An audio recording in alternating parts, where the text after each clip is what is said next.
یکی از عادات بد و نهایت زشت در بعض مجتمعات اسلامی ای است که دختری را برای پسر خود انتخاب میکنن و ای را عروسش میسازن.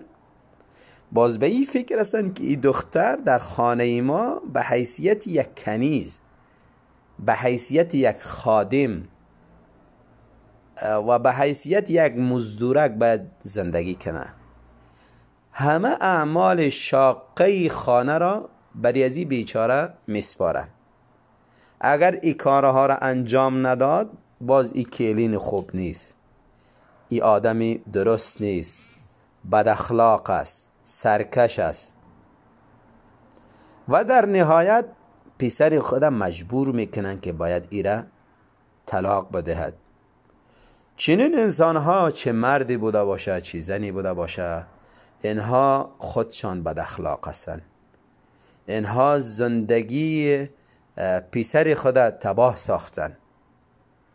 اینها در حقیقت ظلم بالای بندگان خدا کردن.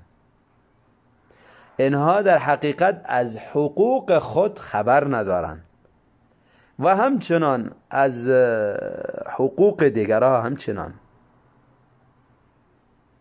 باید چنین پدرها، چنین مادرها از این نوع تعدی ظلم خودداری کنن و در خانه نهایت مهربان بوده باشن. اگر این دختر برای از اینها خدمت میکنه، این در حقیقت مهربانیش است، این در حقیقت انسانیتش است، کمال شرافتش است. ورنه از لحاظ شرعی نه مادر و نه پدر هیچ یک از اینها حق ندارن که این کلیم برای از اینها مزدور بوده باشه. خدمتی از اینها را حتمی و واجبی باید بکنه. البته بهتر است که اگر همین کلین خدمتی خسور خدا، خدمتی خشوع خدا میکنه، این برش بهتر است. این انسان کمال انسانیتش است، شرافتش است. اگر نکرد، واجب بالاش نیست که واجبی را ترک کرده باشه و گناهگار شود.